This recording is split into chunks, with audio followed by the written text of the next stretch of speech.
tonight. It's awfully exciting. Welcome, everybody. You're here with the BeOnAir Network. Thank you for the standby for a minute. We're really excited to bring you tonight's feature, which is going to have two of our alumni, Tony Lopez and Darvio Morrow, are both alumni of our school. So we're really excited to have them here to kick off the hour on podcasting. Welcome. This program is sponsored by Career Services of the BeOnAir Network of Media Schools, which includes Ohio Media School in Cleveland, Columbus, and Cincinnati, Illinois Media School, two schools, one in Chicago and one in O'Hare, our Colorado Media School in Denver, and Miami Media School, which needs no additional explanation. We're now in our second year of our BeOnAir Forum, and it really was designed to bring together our students, our alumni, and anybody that's within our network that is really looking to level up what they're doing to build their brand and to build their business.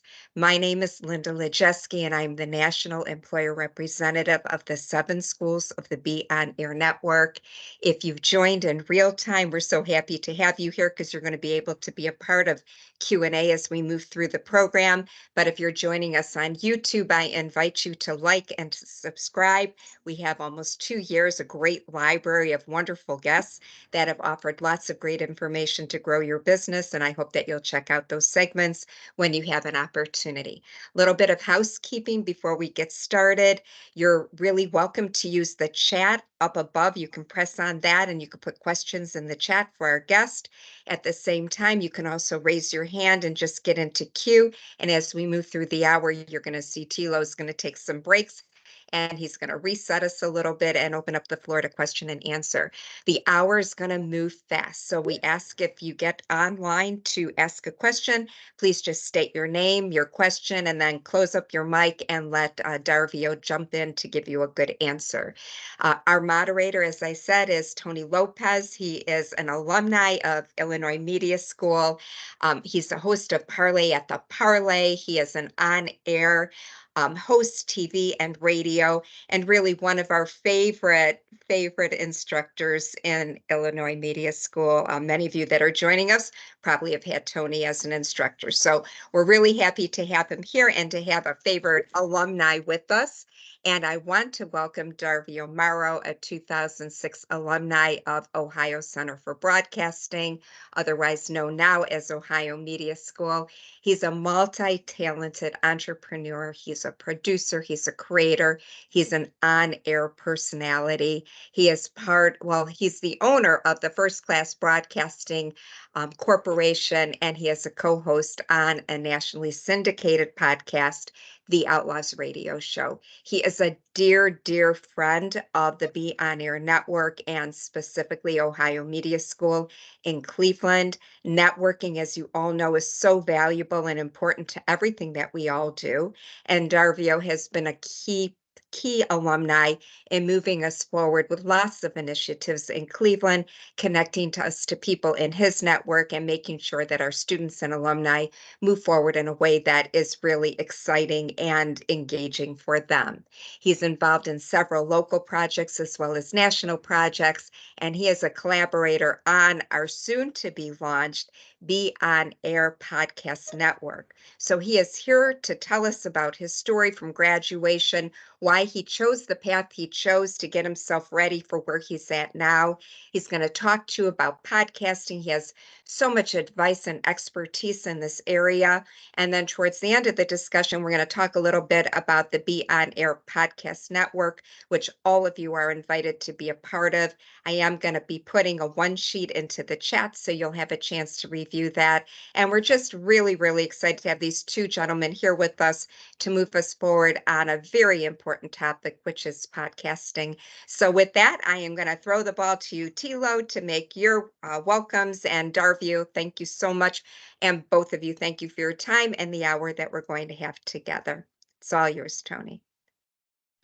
Welcome everyone to the BeOnAir Forum here. Again, we're very happy to have everyone, alumni or students that are here. We hope that this is a very educational hour for everyone, but also we want to get some, we want to get a good hour here of kind of what our guest here has done, and what advice he can give any of you, including myself, in regards to the profession of being in media. So, without further ado, Darvio, man, welcome in, man. How you doing? Hey, thanks for having me, man. I'm good. How are you? So, if I'm correct, this is number two for you. All Yes, right. I believe this is number two. Yeah. Okay, very Yeah. nice, very nice. Well, welcome in. Again, a pleasure to have you here. Really quick, so we know that you're an honored personality. You're also CEO of FCB, if I'm saying that correct, Yep. FC Entertainment. Yep. Yep. That's right. Correct. What is FCB Entertainment for everyone here? So we are a multimedia company. There are several facets of the company. We have the radio network and the podcast network. We have four stations right now. We are affiliated with iHeart, so they're distributed on iHeart's platforms. We also have a relationship with Odyssey. They're on Odyssey's platforms as well.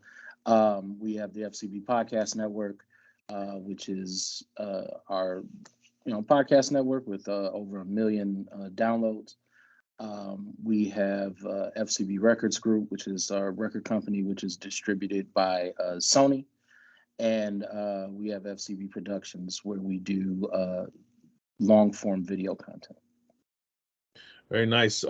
We know, obviously, you being an alum of Ohio Media School, what was your journey like as a student before you broke into the industry? Oh man, I had a ball. Like I couldn't wait to get to class every day because it was just I enjoyed what I was doing. I enjoyed the classmates that I had, and just I was immersed in the field that I love, and really being able to kind of focus on the creative aspect. Sometimes the business of this business isn't always the most fun or enjoyable part, but the creative process is the most fun. It's still the most fun. So, man, I loved it. I loved every single day. I couldn't wait to get to class. They had to kick us out. Like it was, Yeah. it was. I had a ball, man. You know, I guess when we start from graduation, what was the first thing you did outside of graduation in the media industry? We know that first step obviously is very nerve-wracking. You don't know what you're going to do if it's not there yet. What was your first gig or first opportunity? So my first step actually started while I was still there. I got an internship at Radio One, and I was at Radio One for a little bit.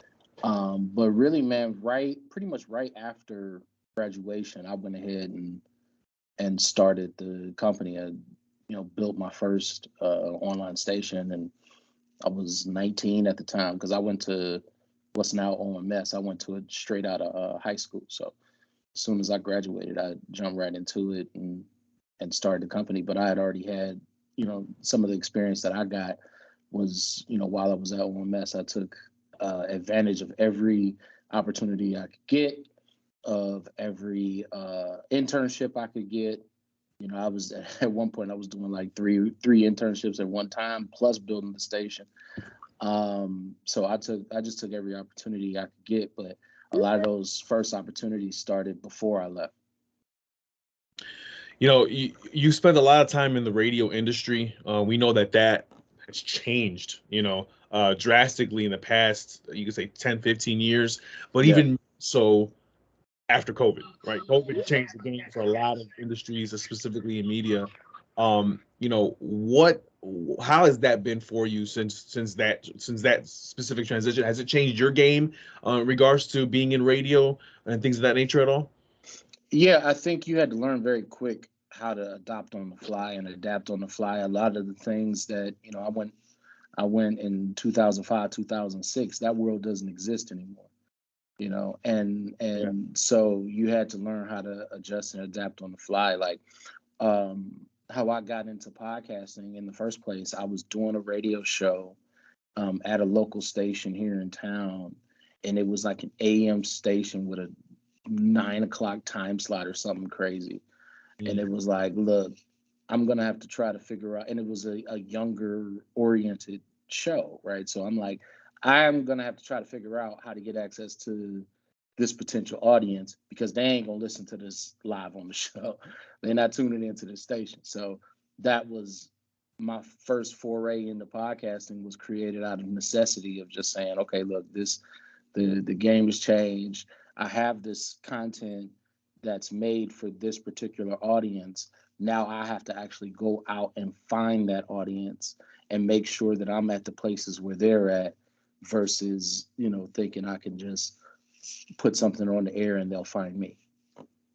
Yeah, I mean, radio and podcasting is something it's been there, but now so relevant. So for those of you that are here in the webinar, can you explain to everybody exactly what is podcasting and how big it is right now in 2023? I've heard somebody describe podcasting basically as like an audio Netflix. That's essentially what it is, right? Like, it's content. Sometimes it's formatted as a traditional radio show would be. Other times it's not. It's formatted like a long form show. Sometimes it has commercial breaks. Sometimes it doesn't. It really depends on who's doing it. But it's really on demand audio content. That's basically what podcasting is. And you being a pioneer in podcasting, how did this come about? Like, what exactly, at least, do you feel, or if you know, how did it start? How did it start? Because now, like I said, I mean, even myself, I run it's TV show podcast, but the word podcasting itself, how exactly did it start? So, I mean, podcasting has been around, I think, starting like 2003, 4, something like that. So really, podcasting was developed around the time of the iPod. That's where the pod comes from, right? So it's been around for a long time. And when I first started podcasting, it was in 2014, I think. But it really exploded, of course, because of COVID. That's what really did it. Everybody was home. Everybody was looking for something to do. And then, podcasting had took off. But we had already been in the space, for like 4 years prior to that. But podcasting has been around. I was still in high school when podcasting first started. But, it's just recently, within the last couple of years, really went mainstream, if you will. You talked about the Outlaws Radio Show. Am I saying that right? Outlaws Radio Show? Yeah. Okay. Yep. So how did it come about, or how did you realize that you had a winner in this show? I mean, you've been doing it for a while. What did you realize with this show that this could be an actual hit for you? So it actually really started prior to me starting the Outlaws. I was doing a different show on a local station, and I created this show. And there were a lot of, let's say, creative differences between us and the station that we were at the time. And, this is where the business kind of gets in the way. And a lot of stuff kind of interrupted that. And I ended up leaving. And after I left, I was determined to never, ever be in a position where I had to walk away from something that I created ever again. Right. Yeah. So, that was actually what led to me starting the network, because I'm like, well, if I'm going to do this, I'm going to have the show and I'm going to have the network that runs the show. And so when I did that, I kind of created the format for the Outlaws. I had 2 previous hosts before, and we had some success. And then when in 2020, Dante Bride, my current co-host, and Robin O'Malley, my current co-host, who's also an alumni as well, joined, and the show just really kind of took off from there. Like, we've been able to, the thing I wanted to do is I wanted it to be a show that if you came on the show, it means something for you to come on the show, right? Like, I didn't want it to just be Bob.com. I wanted it to be something that matters. Like, if you come on the show, you do an interview on the show, it may get picked up somewhere. And that has happened for us, numerous times, where we've been in national media, we've been in local media. There's been things that have happened, controversies that have started because of interviews that we've done and things that have been on the show. And really, that was a core focus of mine, of just being able to impact the conversation. That was my goal, was to be able to impact the national conversation. You kind of talked about it right now. I get a lot of questions, as an instructor or out in the field, or just people who just are not in the industry. How do you start and grow a podcast? If you had any advice for anybody out there, what would your initial advice be right away for somebody who wants to start a podcast? How do they grow it, or how do they go about it? So, well, how do you start it? Just start it. I had no idea what I was doing when I first started. It was because, again, this is 2014, so even the podcasting world looks nothing like it did when I started, right? So the first step is just to do it. But also the most important thing, I think, is to know, what are you trying to accomplish? What are you trying to achieve? Because I think sometimes people just think that they can just crack open a microphone and, all of a sudden everything is going to be famous. You're going to be famous. The show's going to blow up and all that kind of stuff. And it doesn't work like that. You have to know what you're trying to do, know who your audience is. That's the most important thing. Because if you don't know who your audience is, if you don't know who you're trying to talk to, then you don't know what to do to go get them. So you have to know who your audience is, what you're trying to accomplish, what you're trying to achieve.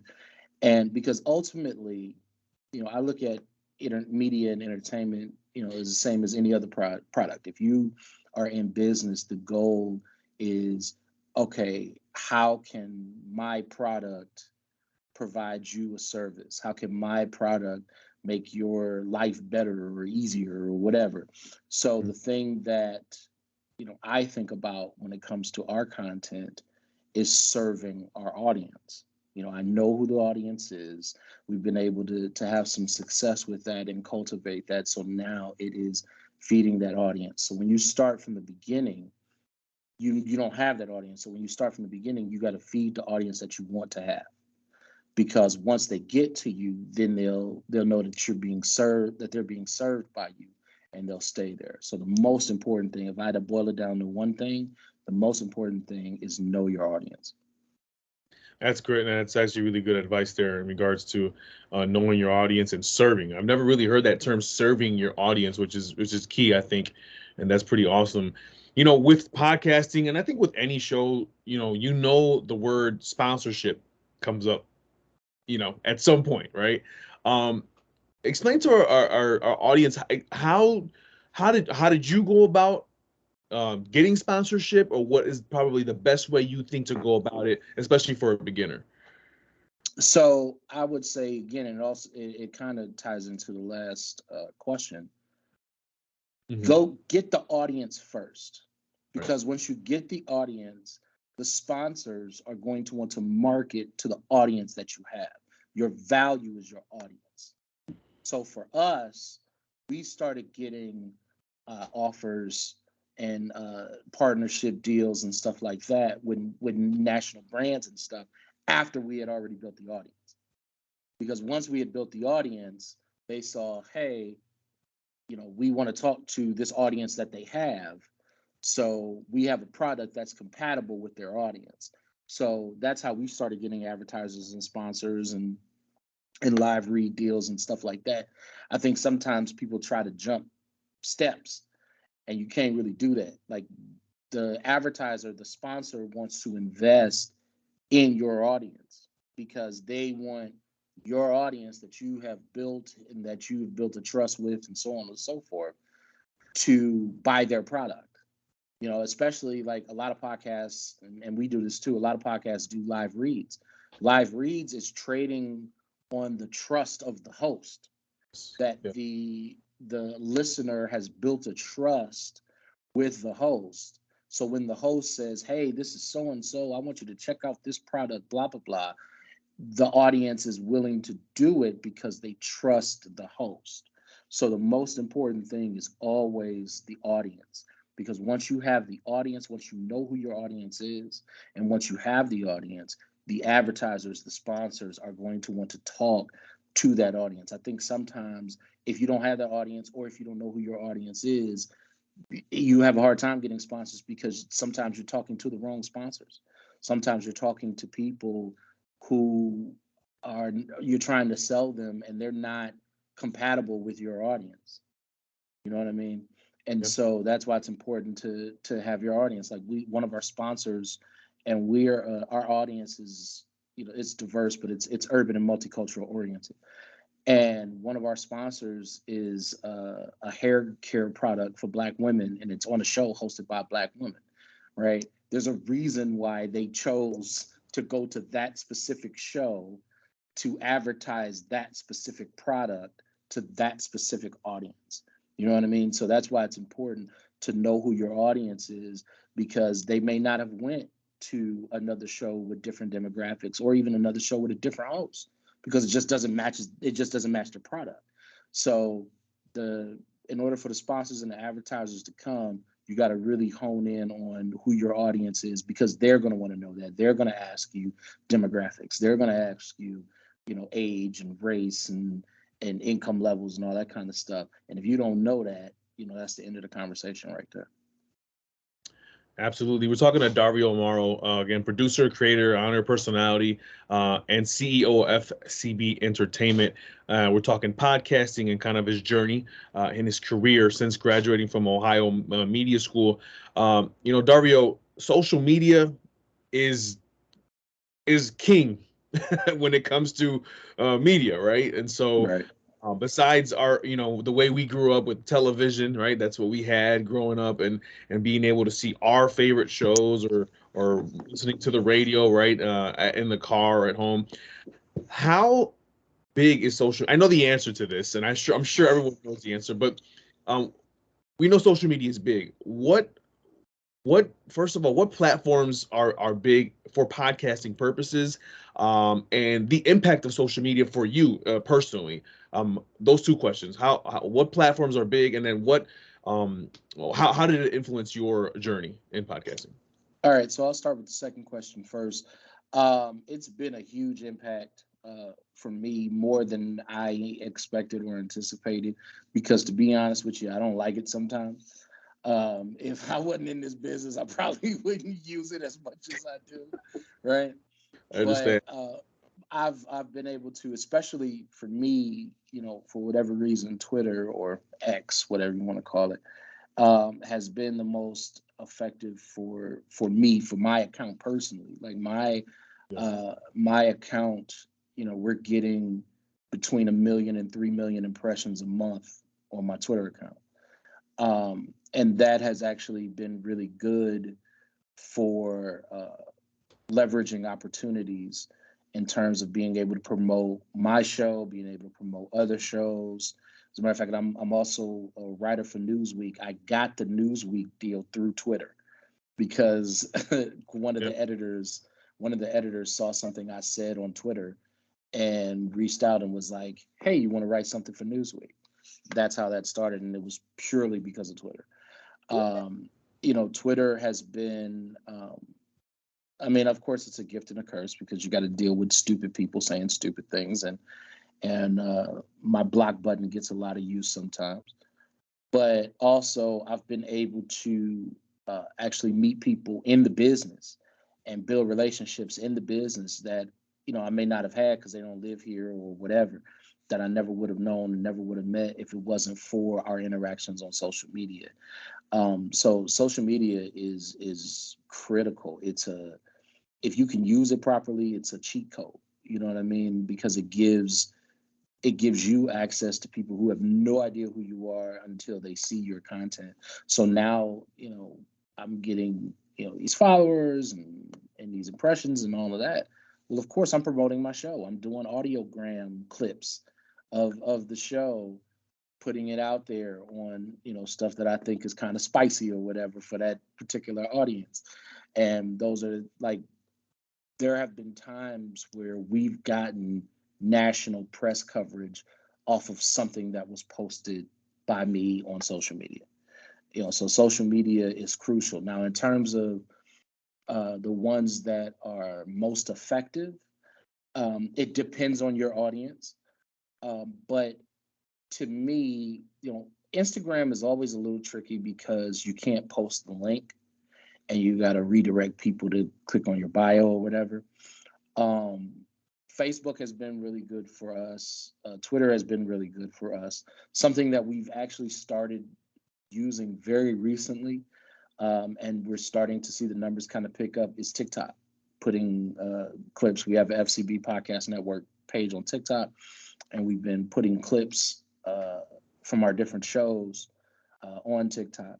And we've started to see, the numbers start to kind of pick up as well. So it really, again, it really depends on your audience. But I always like stuff where I can drive traffic to the link, because if you're not able to convert those people into listeners, then it makes it difficult to kind of justify continuing to do it. So I like stuff where I can put the link up. So that's why I like, Facebook and Twitter in particular, because I can drive traffic to shows from that. Yeah, and the service is free. Right. For now. So Yeah. we For now. That way. Right. That's definitely, that's great advice there. We do want to also remind our audience too that we are going to be giving you guys a segment for Q&A. And so in the last 15 minutes of this webinar, 6:15 Central, 7:15 Eastern, I'm going to open up the floor to questions. I do see questions popping into the chat as well, and so we will get to all of them.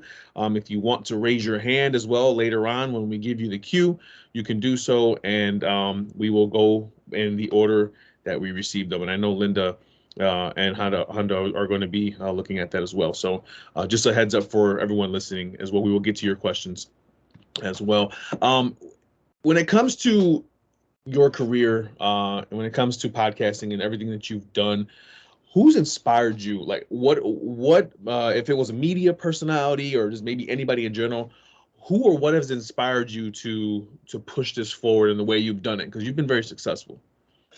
So, man, my inspiration kind of started early, even when I was still in the high school. I was born in the 80s and came of age in the 90s and early 2000s.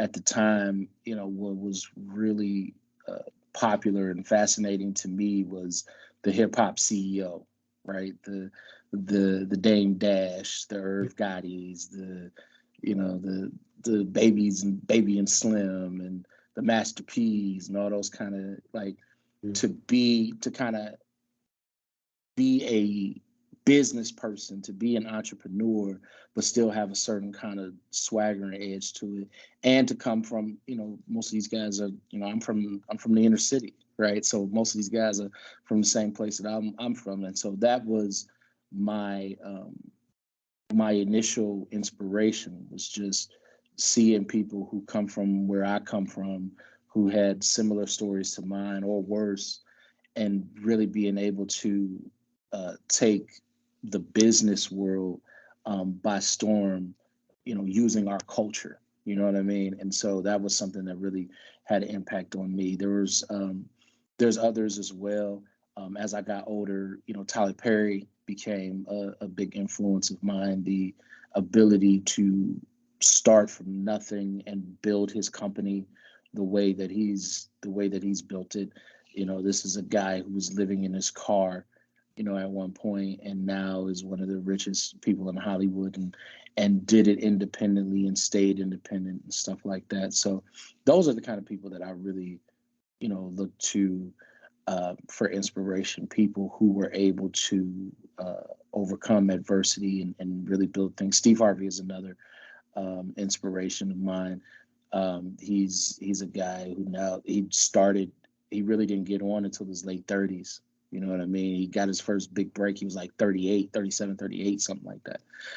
At a time where most people would have already stopped. They would have quit, by that point. But, he got his first break in his 30s, and he's a good dude. I mean, I'm in Cleveland. He's from Cleveland. He and my mother went to college together. So like he's really as genuine as people think on television. And so, it's guys like that that's really been, inspirations for me in one way or another.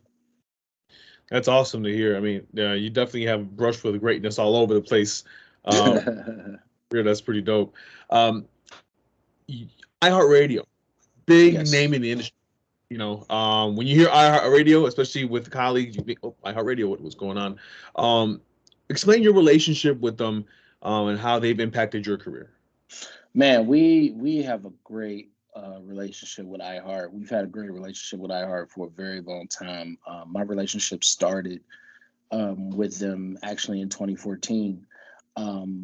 The show that I was doing at the time, I was trying to look for ways and find ways to get it on bigger platforms and stuff. And the iHeart app had just really started, and I was able to get that show on iHeart when you still had to fight to get on the app.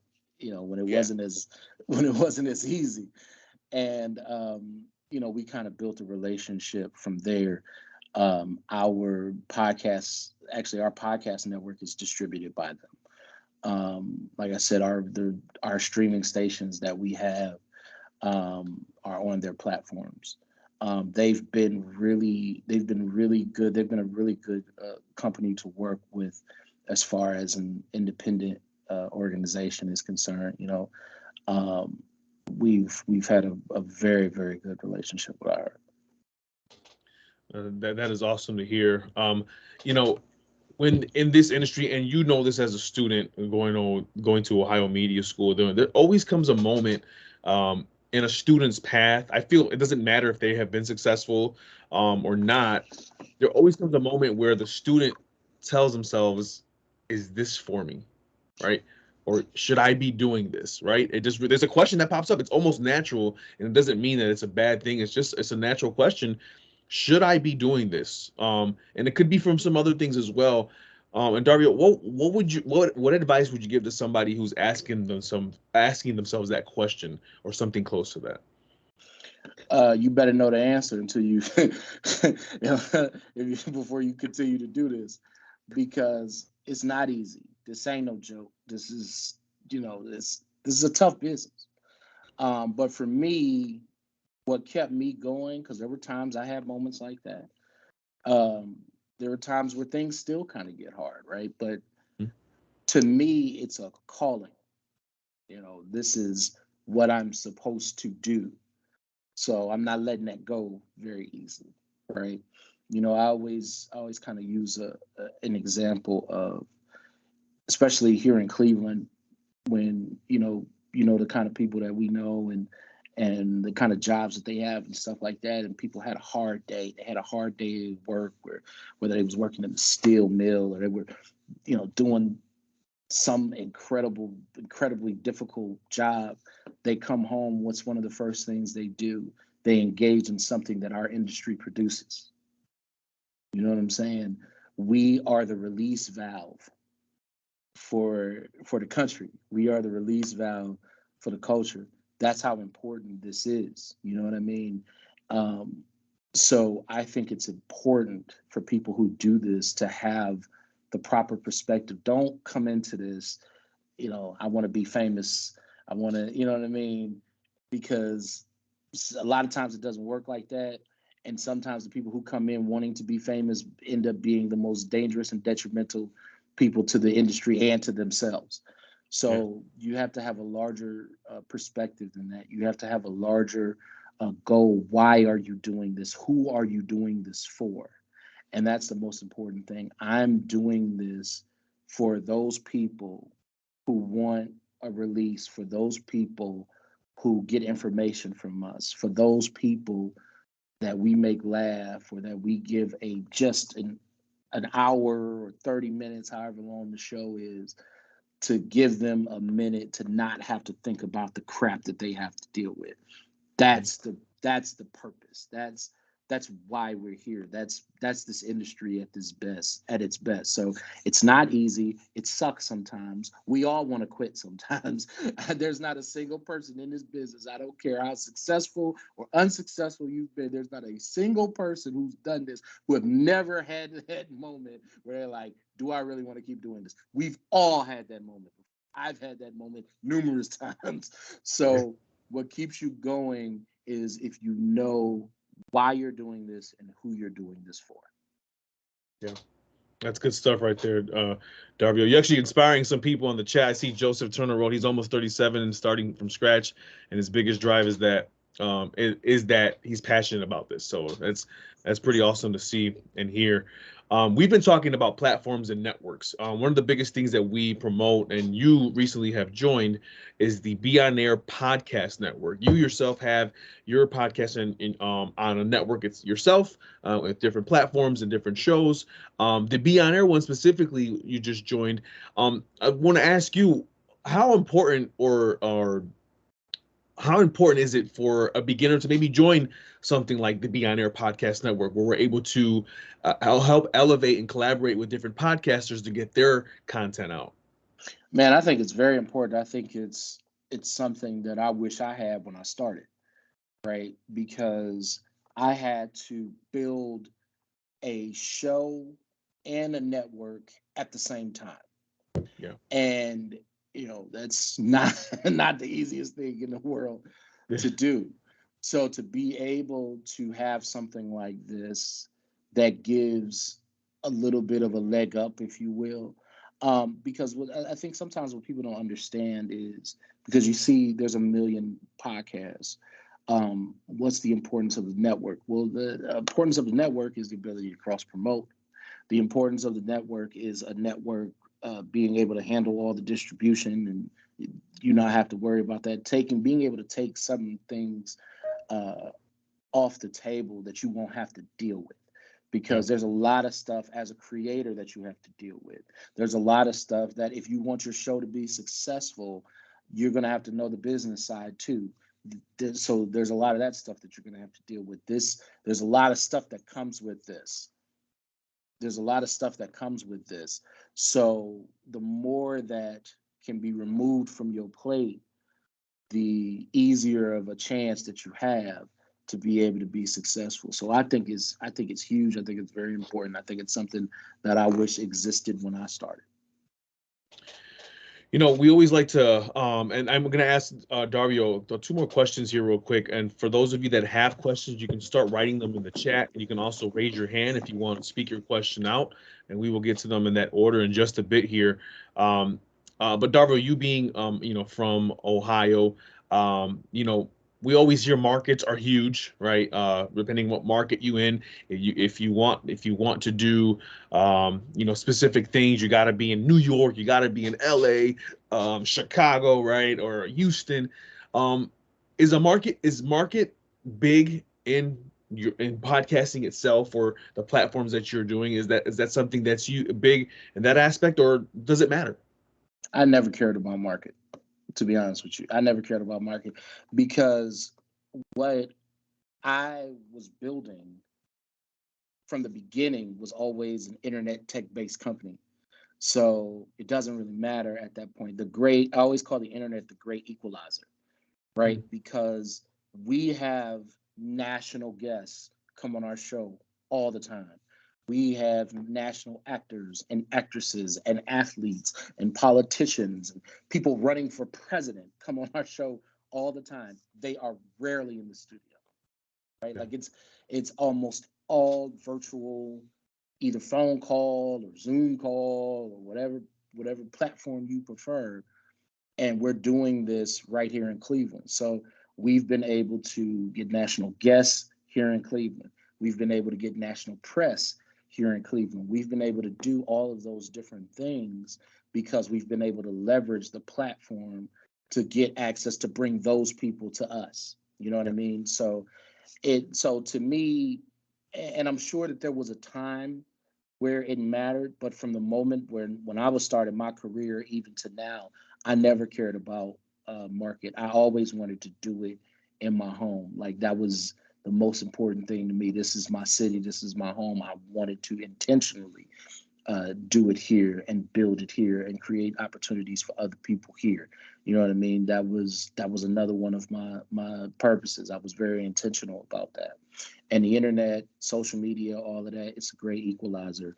You don't have to go to different markets now. You don't have to go to New York or LA and go starve to death for a couple of years.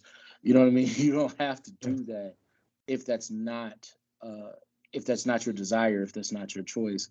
If you learn the business and if you learn how to use the tools that are available to you to project out, you can do it from wherever you at. That's awesome. One last question for you, Darvio, from me at least. You've given a lot of advice and counsel. You may repeat some things here, but what's your final advice for the beginners in the school, the actual students, alumni that are here present as well? What's your final advice overall for joining the media industry, whether that be from a podcasting standpoint or from potentially doing radio or TV in general? Take what you're doing seriously, but don't take yourself that seriously. Make sure that you don't forget to enjoy this. This business can be monotonous sometimes. It can be very difficult. You deal with a lot of crap, like I said earlier. But don't forget why you wanted to do this in the first place. That's the most important thing. One other thing I would say, one of my teachers at Ohio Center for Broadcasting told our class this years ago, and I never forgot it. And it is very important for this business. Know where your line is, right? Because if you don't know where your line is, there is always going to be somebody that's going to try to get you to do something that compromises your integrity, that compromises, who you are as a person. Know where your line is. You know what I mean? Those are the two things that I think is very important. Take this seriously, because this is, like I said, this is serious stuff. Like we're not doctors or we're not physicians or nothing like that. But this is serious. People look to us for release. People look to us to be able to help them cope with their day. You know what I mean? So, that's serious. Don't take yourself so seriously. Make sure that you enjoy this. Make sure that you remember why you did this in the first place, and also know where your line is. That's great advice. And at the end of the day, I think, and this, no matter what position you're in, you are an entertainer. Yes. You're here to entertain somebody, whether that be for a podcast in a car, for whatever you're watching. That's right. You are entertaining somebody and getting them through their day. And that should be very satisfying for the person who's doing it, yourself, whoever it is. So that's awesome stuff right there, Darvio. I appreciate you giving that to our forum here. We're going to go some questions down here real quick for you, Darvio. So I'm going to go down the list real quick. I do know you've kind of answered this question already, but I'm going to make sure that I don't want to skip over it. Is Devontae writes on the chat, what are the best platforms to get the audience? And so you kind of spoke on it, but can you kind of reiterate again real quick?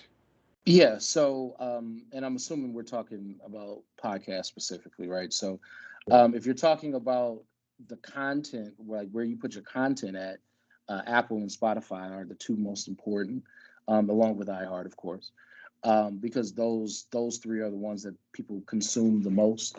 As far as social media goes, like I said, it depends on your audience, on your target audience. There are some shows where their audience is probably more concentrated on Instagram or TikTok or what have you, and you'll really kind of know that as you start. But I personally would say just be on all of them, and then you'll learn which one you need to focus more attention on. But wherever people are, that's where you need to be. And Janice also asked the same question. So Janice, I hope that answered your question. They're from Darvio. Another question here I have. No, that wasn't my question. That was not okay. That was not your question. Got you. We'll get to that in 1 second. Then my apologies, Janice. Okay.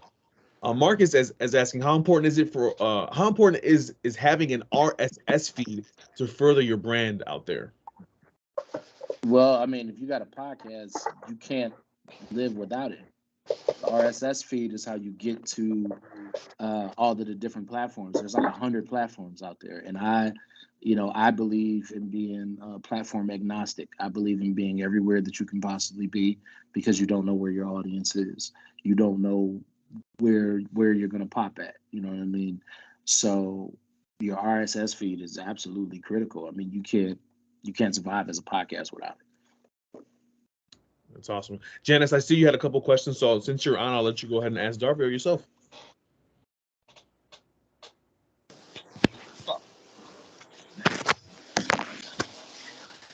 Hello?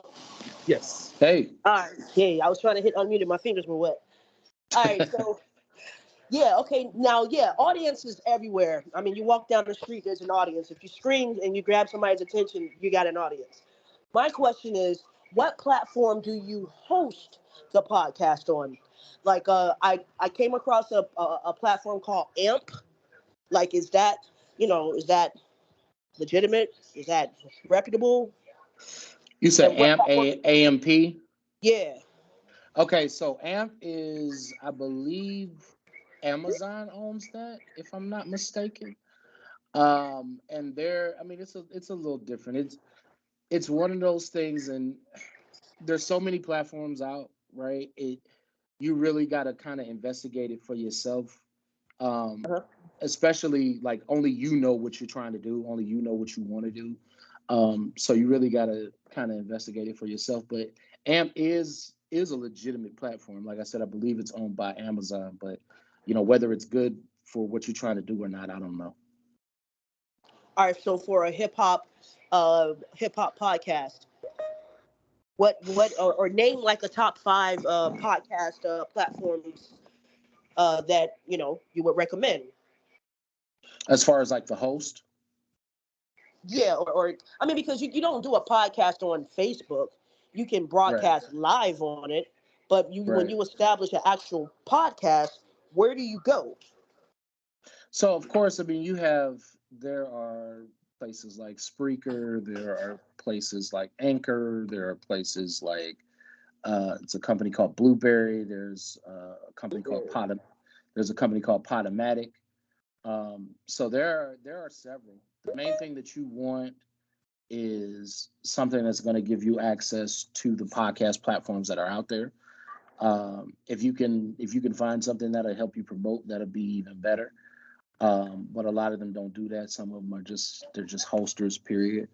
So it just really depends on what you're trying to do. But there are several. I mean, so like I said, Spreaker or Anchor, or Blueberry or Podomatic, or some of those. All right, cool. Appreciate you. No problem. Thank you, Janice, for the question. I have another one here for you. This is from Marcus. He says, he's asked, sorry, how do you grow your audience on YouTube for podcasting?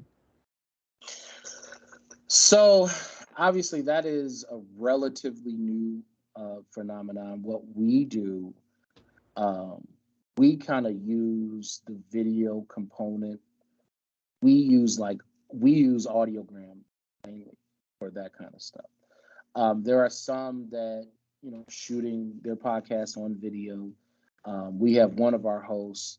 She's a TikTok influencer. She has over 200,000 followers. So obviously, video is a little more important to her than it is to some other shows, right? So YouTube is a little more difficult, but really, what you got to do there is the key. There is consistency.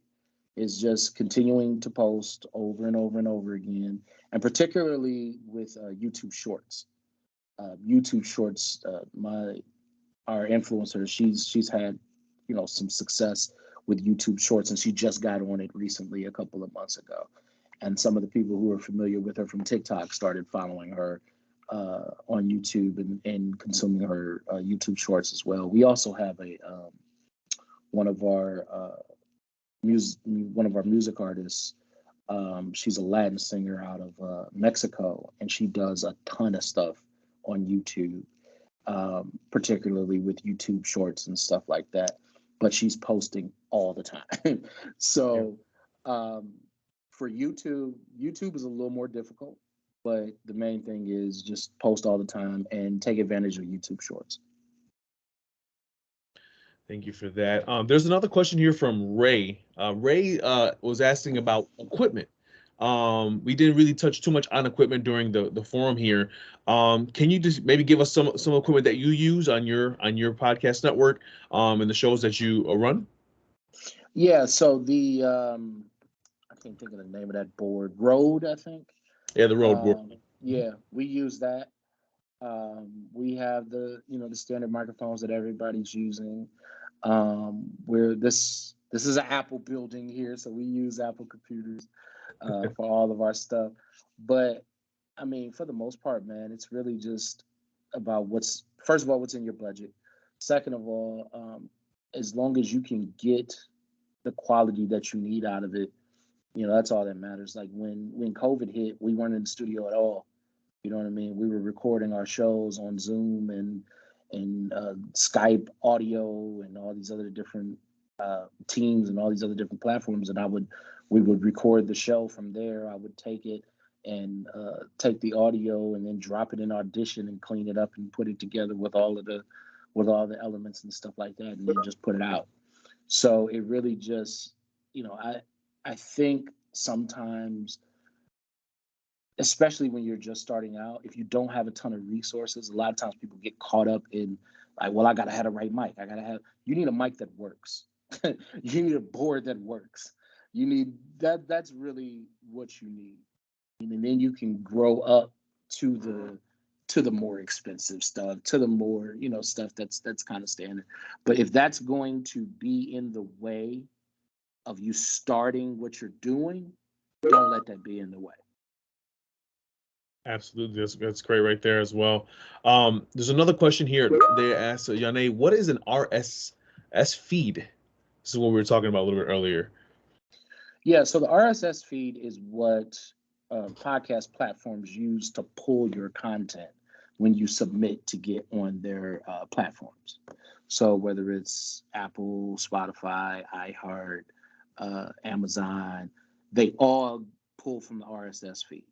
That's why it's very important to have an RSS feed. If you don't have an RSS feed, you can't get on those platforms because they all ask for an RSS feed, because that is the easiest way for them to pull your content. They get everything. They get all the shows that you've done. They get the descriptions. They get to the cover art, all that kind of stuff just from that link. If you don't have that, you can't get on those platforms. So that's what an RSS feed is, and that's how important it is. I see Francisco has his hand raised. Francisco, are you there?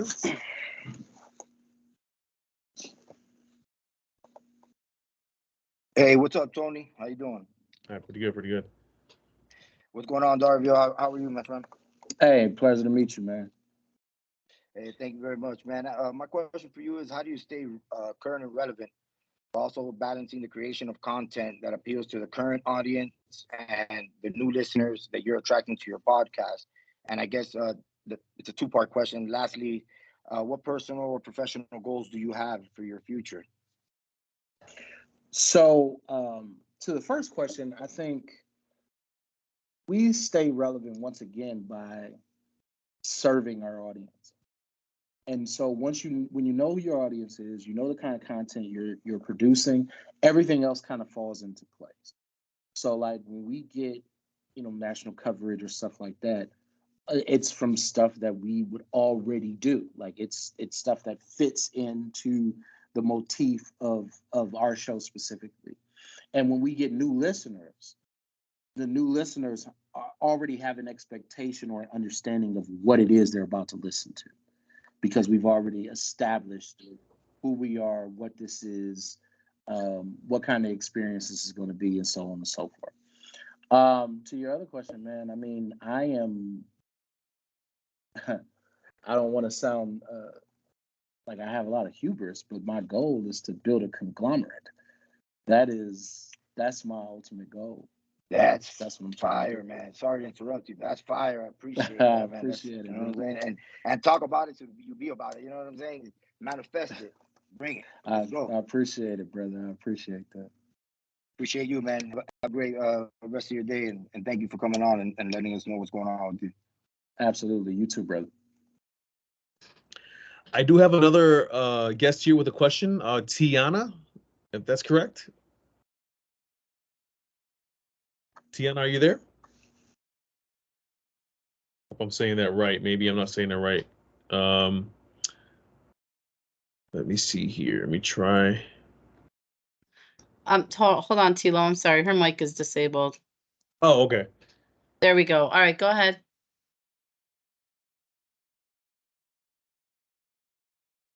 Can you hear me now? We can.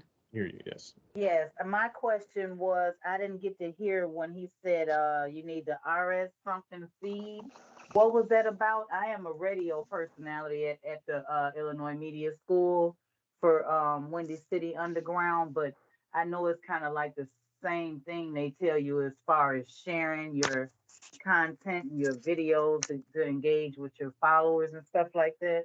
But I didn't hear exactly what you said you needed. It's something with the RS feed. Am I Yeah, saying it so right? so for podcasting, you need an RSS feed. The Oh, RSS feed is what distributes your content to Apple, Spotify, iHeart, Amazon, all of the major platforms. They will not pick your show up without having that RSS feed. So that was what we were talking how do you get that? about. That comes through whoever is hosting your podcast. So going back to the conversation that we had earlier about hosts, you got to have a podcast host. The podcast host will provide you an RSS feed. If they do not provide you an RSS feed, do not let them host your show, because that's how important it is. So your Or what if you podcast wanted host should to? be the one to get that. What if you wanted to host your own? You couldn't host your own.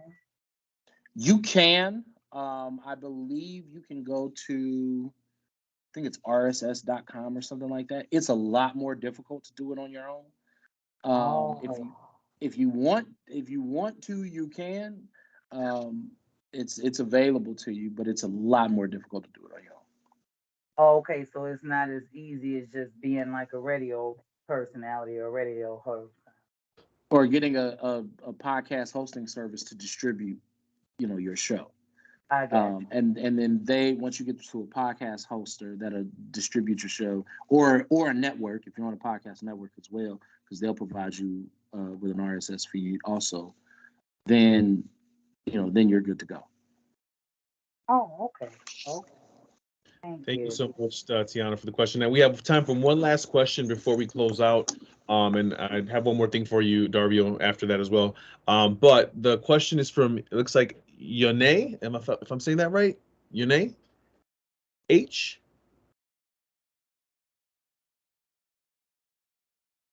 Hold on. Sorry, let me enable the mic. Oh, It okay. wouldn't take the settings when I first did it, so everyone's disabled. All right, go ahead, Yane. Hey y'all, it's pronounced Yane. Yane. Sorry. No, you're fine. So, one of the questions that I had was when it comes to podcasting, well, it's actually two, I'll make them quick. For one of them that I wanted to ask, which you kind of touched on, but I wanted to know when you are starting your podcasting, do you pre-record or do you live stream, or does that depend on the hosting apps that you were talking about? Some of it can depend on the hosting app. Most of them have the capability to go live. I prefer pre-recording because I produce them afterwards, and I like to be able to put all the elements in and stuff like that. There's some shows that we do live because we have the capability to do it live, but for a lot of the stuff that we do, especially because we got 15 shows or whatever, it's just easier to pre-record sometimes. But that's a decision for the host. I don't think there's any right or wrong answer on that. Whether you go live or whether you pre-record, it's really based on just what's easier for you to be able to pump the content out. But I don't think there's no right or wrong answer on that. Right. Okay. And then my last question is, when you are choosing to, do your podcast on a hosting thing, are you censored? Like, my biggest thing is I like to say what I want to say, but it seems like, when you go with other people, when they're like distributing your content and stuff, it seems like you have to like follow their rules and you can't really speak what you want to speak. So I just wanted to ask about that. Did you have any problems with that, or does that come with trying to get your show out there and scale out? Do you have to like kind of water yourself down? So I would never recommend or tell anybody to water themselves down, and I got the proof of the record to back that up, and I'll tell you a quick story. One of my hosts said something on their show that I didn't think was something that should cause a big ruckus, something that they said an opinion that a lot of people hold. But one of our sponsors wasn't a big fan of that. And we ended up losing the $10,000 sponsorship deal off of that. I remember having a conversation with this particular host afterwards, and I said, "Look, you're here because of who you are, and at the end of the day, we lost that deal. We just got to find another one to replace it. You know what I mean? And that's what we did. So I ain't gonna tell you that it ain't no risk involved. Now there is some risk." Right. Yeah, you understand? I ain't gonna tell you that it ain't no risk. There is a risk to being real, but at the end of the day, you got to do what's gonna allow you to sleep at night. You know what I mean? I would never recommend anybody compromise their integrity, compromise their voice, compromise who they are. At the end of the day, you got to be who you are. You got to do what's going to allow you to sleep at night. That might mean it's a little more difficult for you. That might mean you're going to have to work a little harder to find the sponsors that fit what you're trying to do, but they're out there. So do you. There may be some consequences that come from that, but always do what will allow you to sleep at night. Okay, thank you so much. I really appreciate that. Absolutely. I know there's some people who are raising their hands. We are actually out of time, but I do know we can. If there are any questions, Darvio, I'm assuming you'd be willing to answer some of them. Can they reach out? Let's do one more. I'll do one. We'll do one more. Okay, we can do one more. Yeah. So Devontae raised his hand a little bit earlier than Tiana. Devontae, you had a question for Darvio? Yes, I did. So I'm still. This is the first time I'm ever hearing about RSS feed. So you said without that RSS feed, you cannot go to any of the platforms like what did you say? Apple, Spotify, iHeart, Amazon, all the major ones. None of them will make your show available on their platforms without that feed. So what exactly is it? Is it like a link or what is? Yeah, it's a link. It's a link. And with the link, when they get the link, it allows them to pull your content from your host or wherever it's being hosted at and put it on their platform. And a lot of times the process is automated and stuff like that. So that's why it's very important to have that RSS feed. If you ain't got it, they won't put your show on it. So once you get done recording with whoever you decide to, so if I want to host my own podcast, so if I go with Blueberry, I got the RSS feed. So once I get done recording with Blueberry, then I will save it to the RSS feed and then post it up to Spotify or Apple. Is that how it works?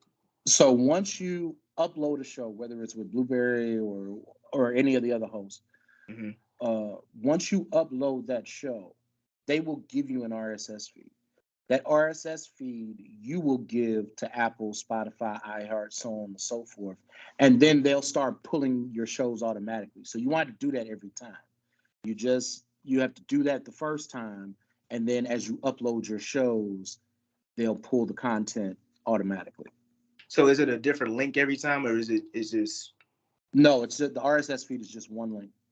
Oh, okay. Because I was confused. I'm saying because when you hear feed, it's like I'm thinking you literally gotta.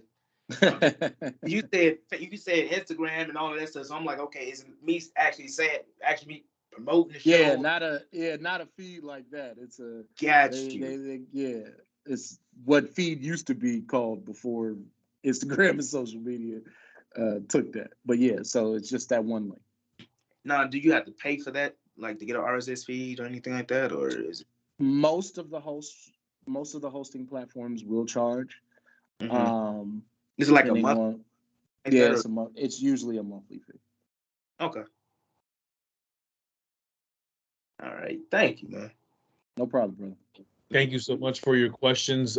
We are out of time, but before we did leave, Dario, we actually talked about this a little bit earlier in our session. We introduced the BeOnAir Podcast Network. You have officially joined the BeOnAir Podcast Network. And for those that don't know what it is, it's obviously a collaboration that we are installing here with former alumni, people who want to join the network. It is going to be essentially a type of service that you guys can use, and we're going to be helping people get their content out. And so it's a great platform to be on, network to be on, essentially. So, and Darvio, you actually joined. So we wanted to know just from you before we do let you go, how important is it for people to maybe be in something like this, seeing that you're now in it as well? It's very important. A lot of the questions that people were asking about, a lot of the technical stuff, they won't have to worry about that if they're on that network, because the BeOnAir Podcast Network has all of that stuff included. So that's it makes life a whole lot easier for creatives. And there are different things as well that are going to be on there. I know Linda is going to be joining us here in just a second to probably close us out and explain a little bit more. But it's great that you're part of that network now. It's something that we really want people to know about. It is something absolutely that help people with the service, and I'm excited to see how it comes about. And Darvio, I'm excited that you're part of it. So I appreciate it. Alumni is part of it too. Yeah. Excuse me. Can y'all also put monetization of using the BeOnAir? I'm sorry. One more time.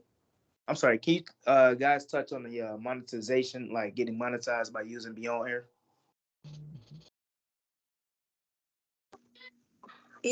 Hey, I'm going to jump in here a second. Hi, everybody. It's Linda. I'm back in.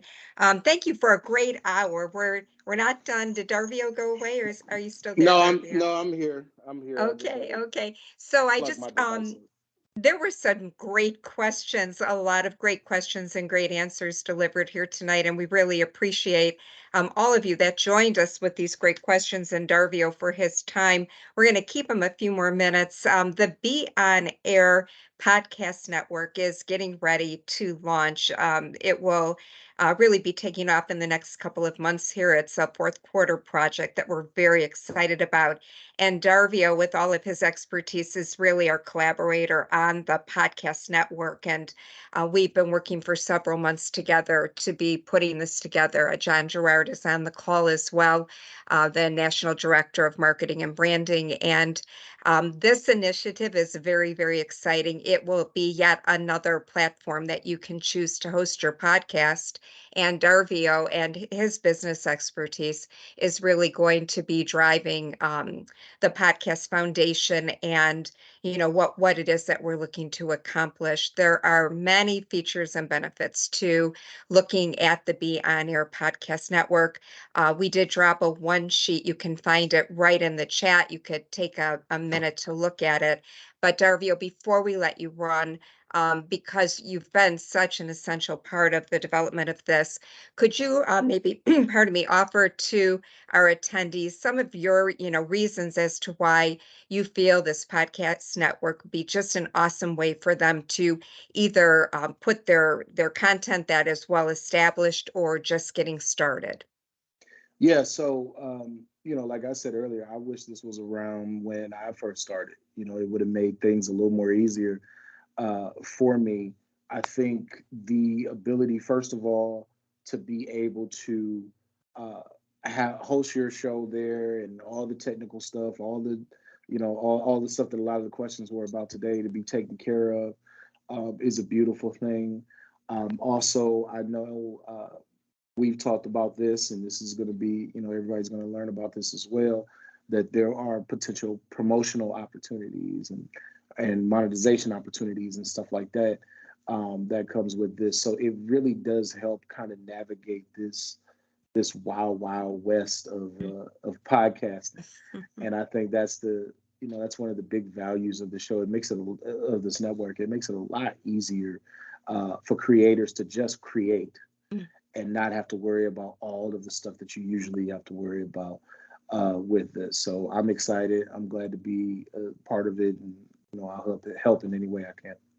That's so awesome. So, when you take a look at the overall impressions, so it is a combination of all of the impressions that you bring forward from your network, as well as what we bring forward from the BeOnAir network. And, we're looking at 10 million impressions. I mean, it's a lot of impressions when you look at the combination of both networks and what we're doing. And if you could just maybe circle us back around to the importance of those impressions in driving your podcast. Well, yeah, I Engagement. mean, that's the Name of the game. That's yeah, right. That's the lifeblood there. You want people to get exposure to it. You want people to get access to it.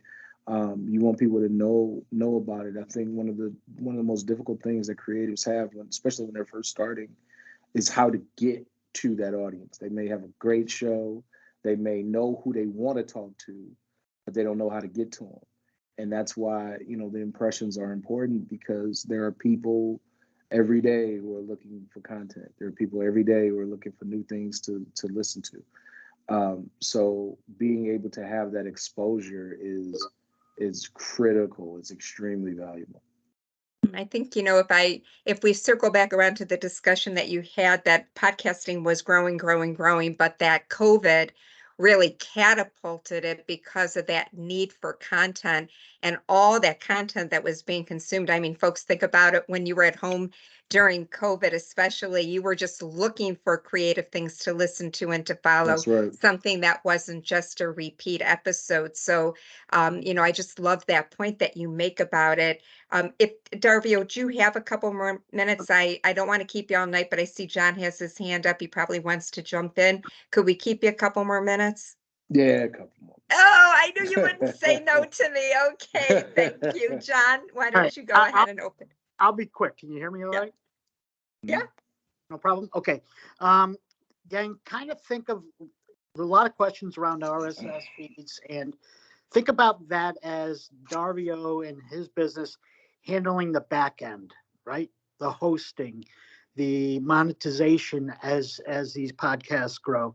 And then think of the BeOnAir Podcast Network, which has its own website and our currently 65 social media channels that deliver 4 million impressions currently. We will be adding, obviously, all the social assets for the BeOnAir Podcast Network, which will expand that as well. We're going to be your marketing arm for these programs, these podcasts, right? And I saw a question in there. It's not just for alumni. Active students can launch these as well.